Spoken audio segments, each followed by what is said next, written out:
Hello, food and craft വേൾഡിൻ്റെ പുതിയ വീഡിയോയിലേക്ക് എല്ലാവർക്കും സ്വാഗതം. നാവിൽ കപ്പലോടും രുചിയിൽ ഒരു കിഡിലൻ മീൻ പൊള്ളിച്ചതിൻ്റെ റെസിപ്പിയാണ് കേട്ടോ. ഒരു നാടൻ റെസിപ്പി കൂടിയായ നമ്മുടെ ഈ മീൻ പൊള്ളിച്ചത് വളരെ ടേസ്റ്റ് എന്ന് പറഞ്ഞാൽ വളരെ ടേസ്റ്റാണ്, ഒരു സ്പെഷ്യൽ ടേസ്റ്റ് കൂടിയാണ്. അപ്പോൾ നമ്മുടെ മീൻ പൊള്ളിച്ചതിൻ്റെ റെസിപ്പി എങ്ങനെയാണെന്ന് നോക്കിയാലോ. പെട്ടെന്ന് തന്നെ നമുക്ക് വീഡിയോയിലോട്ട് പോകാം. ആദ്യം തന്നെ നമുക്കൊരു മസാല റെഡിയാക്കണം. അതിനായിട്ട് ഞാൻ 1.5 ടേബിൾ സ്പൂണ് മുളക് പൊടി എടുത്തിട്ടുണ്ട്. നമ്മൾ എരിവില്ലാത്ത മുളക് പൊടിയാണ് എടുത്തേക്കുന്നത്.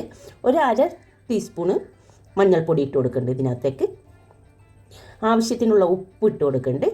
പിന്നെ ഒരു ഫ്ലേവറിനായിട്ട് നമ്മൾ ഇവിടെ ഒരു 1/4 ടീസ്പൂണ് പെരിഞ്ജീരകത്തിൻ്റെ പൊടിയാണ് ഇട്ട് കൊടുക്കുന്നത്. ഈ പൊടിയിട്ട നല്ല ടേസ്റ്റാണ് നമ്മുടെ ഈ മസാലക്ക്. ഒരു 1.5 ടേബിൾ സ്പൂണ് നമ്മുടെ വിനാഗിരിയും കൂടി ചേർത്തിട്ട് നമുക്കിതൊന്ന് നല്ലതുപോലെ മിക്സ് ചെയ്തെടുക്കാം. നല്ലതുപോലെ ഒന്ന് നമ്മൾ മിക്സ് ചെയ്തെടുത്തിട്ട് ഞാനിവിടെ മീൻ എടുത്തേക്കണത് നമ്മുടെ കിളിമീനാണേ. അപ്പോൾ ആ മീൻ ഒന്ന് ഇട്ട് കൊടുക്കുക. ഇനി അതിനകത്തേക്ക് നമുക്ക് മസാലയൊക്കെ ഒന്ന് തേച്ച് പിടിപ്പിക്കാം. നല്ലതുപോലെ മസാല ഇതിനകത്ത് തേച്ച് പിടിപ്പിക്കണം. ഉള്ളിലൊക്കെ വരഞ്ഞ് വെച്ചേക്കണതിൻ്റെ ഉള്ളിലൊക്കെ നല്ലതുപോലെ തേച്ച് കൊടുക്കണം കേട്ടോ മസാല.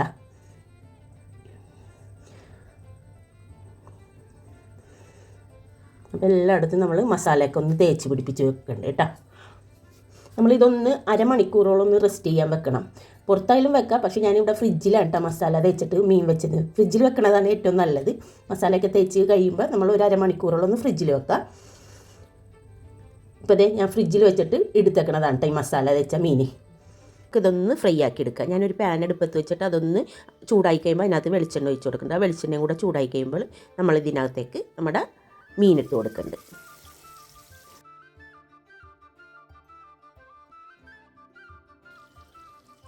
നമ്മളിത് ഹാഫ് കുക്കാണ് കേട്ടോ ചെയ്യണത്.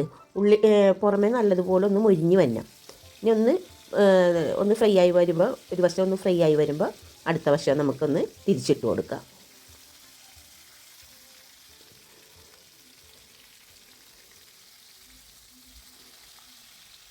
നമ്മളിത് സിമ്മിലിട്ടിട്ടാണ് കേട്ടോ ഫ്രൈ ആക്കി എടുക്കണം. അപ്പോൾ ഉൾഭാഗം ഒന്ന് വെന്ത് കിട്ടും. അപ്പം നമ്മുടെ മീനെല്ലാം കുക്കായി വന്നിട്ടുണ്ട് കണ്ടോ. നമ്മുടെ മീനൊക്കെ കുക്കായി വന്നിട്ടുണ്ട്. ഇനി ഇത് നമുക്ക് മാറ്റി വെക്കാം.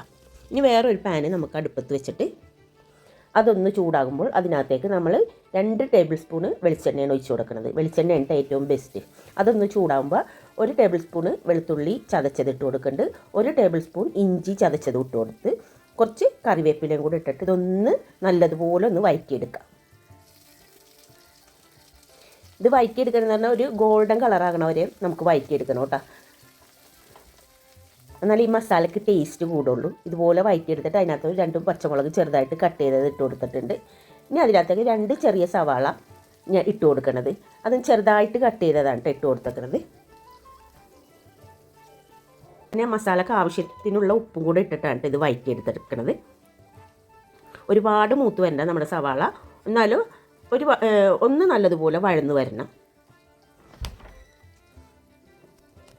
നമ്മൾ കഴിക്കുമ്പോൾ ഒരു ടേസ്റ്റ് ഉണ്ടാവും. ഇങ്ങനെ അത്രയും ഇതിൽ വഴന്നാൽ മതി.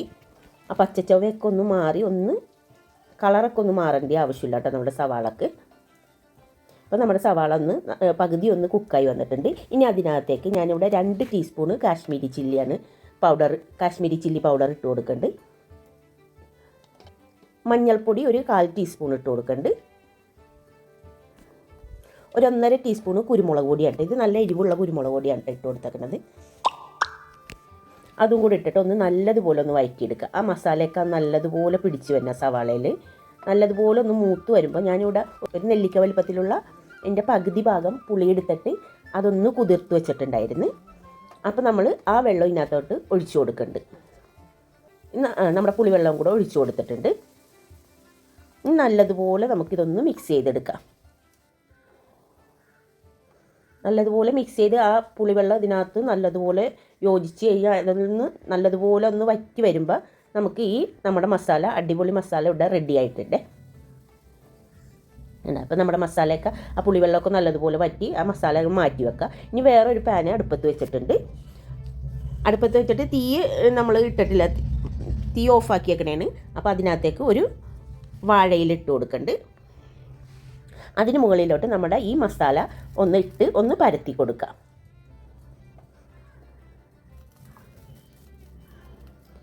പകുതി മസാല ഇട്ടിട്ട് ഒന്ന് പരത്തിയ പോലെ ആക്കി കൊടുത്തിട്ട് അതിന് മുകളിലോട്ട് നമ്മുടെ മീൻ നിരത്തി വെച്ച് കൊടുക്കുന്നുണ്ട്. വളരെ ടേസ്റ്റിയാണ് കേട്ടോ ഈ മസാല എന്ന് പറഞ്ഞത്. നല്ല അടിപൊളി ടേസ്റ്റ് കൂടിയാണ് നമ്മുടെ ഈ മസാല. നമ്മുടെ മീനൊക്കെ ഒന്ന് വെച്ച് കൊടുത്തിട്ടുണ്ട്. ഇനി അതിന് മുകളിലോട്ട് നമ്മുടെ ബാക്കിയുള്ള മസാലയും കൂടെ ഇട്ട് ആ മീൻ കാണാത്ത വിധത്തിലാണ് മസാല ഇട്ട് കൊടുക്കുന്നത്. ഇടയ്ക്ക് എൻ്റെ ചാനൽ എൻ്റെ വീഡിയോ ഒക്കെ കാണാത്തവരുണ്ടെങ്കിൽ ഒന്ന് കണ്ട് ഒന്ന് സപ്പോർട്ട് ചെയ്യുക കേട്ടോ. നാടൻ വിഭവങ്ങളൊക്കെ ഉണ്ട്, അപ്പോൾ അതൊക്കെ ഒന്ന് കണ്ട് സപ്പോർട്ട് ചെയ്യാൻ മറക്കരുത് കേട്ടോ. ഒരു ലൈക്കും കൂടെ അടിക്കാൻ മറക്കരുതേ. നമ്മുടെ മീനിൽ മസാലയൊക്കെ ഒന്ന് സെറ്റാക്കിയിട്ടുണ്ട്. അതിൻ്റെ മുകളിലോട്ട് നമ്മൾ കട്ടിയുള്ള തേങ്ങാപ്പാലാണ് ഒഴിച്ചു കൊടുക്കുന്നത് കേട്ടോ. നമ്മുടെ മസാലക്ക് ഒരുപാട് ടേസ്റ്റും കൂടെ കൂടാനാണ് ഈ പാലും കൂടെ ഒഴിച്ചു കൊടുക്കുന്നത്. നല്ല കട്ടിയുള്ള പാൽ ഒഴിച്ചു കൊടുത്തിട്ട് മുകളിലോട്ട് കുറച്ച് തക്കാളി ചെറുതായിട്ട് കട്ട് ചെയ്തതും കൂടെ ഇട്ട് കൊടുക്കുന്നുണ്ട്. നമ്മുടെ മസാലയൊക്കെ സെറ്റ് ചെയ്ത് കഴിഞ്ഞിട്ടുണ്ടെങ്കിൽ നമുക്കിതൊന്ന് മൂടി വെച്ചിട്ടൊന്ന് 2 മിനിറ്റ് ഒന്ന് കുക്ക് ചെയ്തെടുക്കാം. ഒന്ന് ചൂട് കയറി കഴിഞ്ഞിട്ടുണ്ടെങ്കിൽ നമുക്കിതൊന്ന് തുറന്ന് നോക്കാം കേട്ടോ. നമുക്കിതൊന്ന് തുറന്നിട്ട് അതിന് മുകളിലോട്ട് ഒരു വാഴയിലയും കൂടെ വെച്ച് കൊടുക്കാം. വാഴയിലയും കൂടെ വെച്ചിട്ട് ഒന്നുകൂടെ നമുക്കിട്ടൊന്ന് മൂടി വെച്ചിട്ട് ഒരു 5 അല്ലെങ്കിൽ 6 മിനിറ്റ് നമുക്കിതൊന്ന് കുക്ക് ചെയ്തെടുക്കാം കേട്ടോ. അപ്പോഴത്തേനും നമുക്കിത് റെഡിയായി കിട്ടും. ഒരു 6 മിനിറ്റ് കഴിഞ്ഞിട്ട് തുറന്ന് നോക്കിയിട്ടുണ്ടെങ്കിൽ നമ്മുടെ കിടിലൻ മീൻ പൊള്ളിച്ചത് ഇവിടെ റെഡി ആയിട്ടുണ്ട്. വാഴയിലൊന്ന് തുറക്കുമ്പോൾ തന്നെ ഇല്ല മസാലയുടെ മണം വായിൽ വെള്ളം വരും, അത്ര മണമാണ്. അപ്പോൾ ഇതൊന്ന് നിങ്ങളൊന്ന് ടേസ്റ്റ് ചെയ്ത് നോക്കിക്കേ. അപ്പം വീട്ടിൽ നിങ്ങൾ ഇതുപോലെ ഒന്ന് ഉണ്ടാക്കി നോക്കണം കേട്ടോ. അപ്പോൾ എങ്ങനെ ഉണ്ടായിരുന്നെന്ന് കമൻറ്റ് ചെയ്യാനും മറക്കരുതേ. അപ്പോൾ ഇതുപോലുള്ള നാടൻ വിഭവങ്ങൾക്കായിട്ട് food and craft world subscribe ചെയ്യാനും മറക്കരുത്. അപ്പോൾ എൻ്റെ കുഞ്ഞു വീഡിയോ എല്ലാവർക്കും ഇഷ്ടപ്പെട്ടെന്ന് കരുതുന്നു. ഇഷ്ടപ്പെട്ടാൽ ലൈക്കും ഷെയറും സബ്സ്ക്രൈബും ചെയ്യാൻ നിങ്ങൾ മറക്കരുത്. ഞാൻ അടുത്ത് നല്ലൊരു വീഡിയോയുമായിട്ട് വീണ്ടും കാണാം. അതുവരേക്കും ബായ്.